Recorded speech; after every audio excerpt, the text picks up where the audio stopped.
So back in 2019, right before he died, Jeffrey Epstein sat down for one last and really bizarre interview.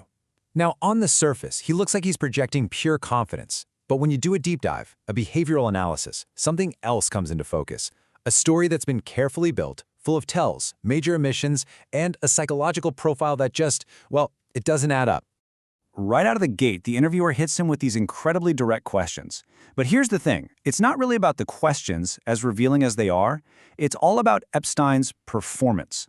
To really understand what's going on here, we have to kind of ignore what he's saying for a minute and focus entirely on how he's saying it.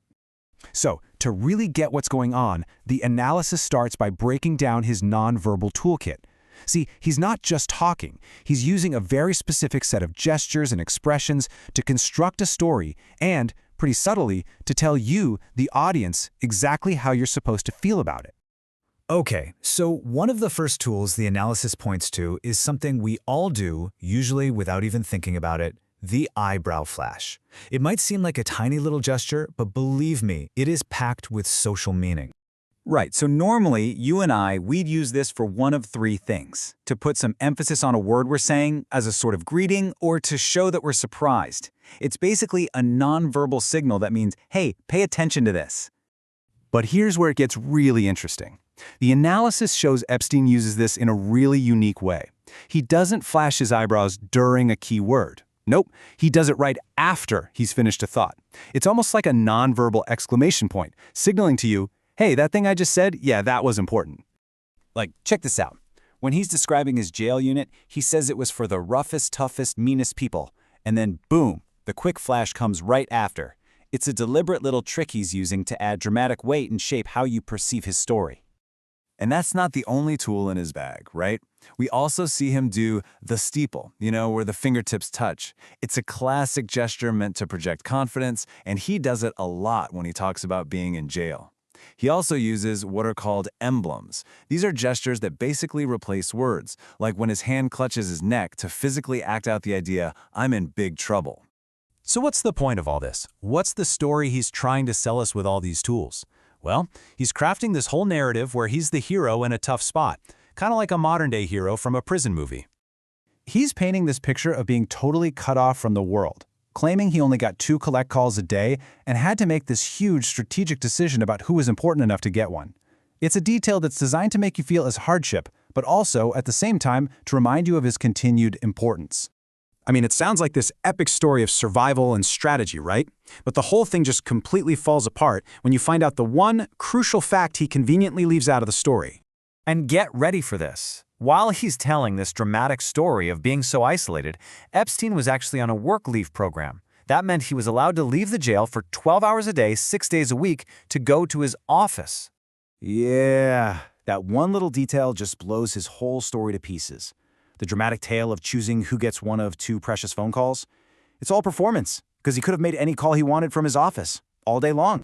This kind of deceptive storytelling, it tells us way less about his jail time and a whole lot more about his own state of mind. It really raises a new question. What does this performance tell us about how Jeffrey Epstein actually saw himself? And this is where the disconnect just becomes, wow, crystal clear. When the interviewer confronts him with the harsh reality, a tiny 6-by-9-foot jail cell, Epstein doesn't get defensive or negative. Instead, he calls the experience incredible and says it's just 2 sides of the coin compared to living in a mansion. And it's not just a feeling, he says it out loud. My life today is incredible. So close to the end of his life. According to the analysis, this isn't just him trying to spin a negative for the camera. He seems to genuinely believe that his life, all of it, is just this fascinating, incredible experience. So the analyst actually has a term for this kind of behavior, grandiose narcissism. Now, it's really important to say, this isn't a clinical diagnosis. It's being used as an adjective to describe the actions we're seeing, an unwavering sense of self-importance, and a relentless reframing of any negative experience into something positive or interesting. But all of this, all these little pieces, they build up to the final and honestly the most troubling part of this whole thing.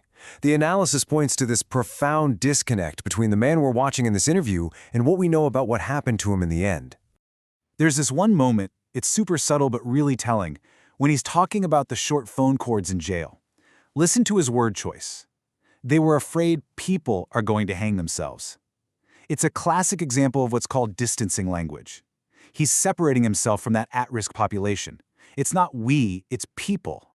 So when you put it all together, the massive ego, the crazy optimism, spinning every negative thing into a positive, calling his life incredible, and then distancing himself from anyone at risk, a really clear pattern starts to emerge. And the analysis concludes that this behavioral profile is generally inconsistent with that of someone who has ideations of self-harm. And this, right here, is the key takeaway from the behavioral analysis. The person we see in this interview just doesn't fit the typical pattern. The analyst is really clear that this isn't a conspiracy theory about what happened. It's simply an observation that the behaviors we see on camera just don't seem to line up with the final outcome. And that leaves us with this huge central question, this total enigma. Were we watching a master manipulator putting on his final and maybe most convincing performance? Or were we seeing a man whose grandiose self-perception was so complete that he had become totally detached from his own reality? The analysis doesn't give us the answer, but it sure does make the question a lot clearer.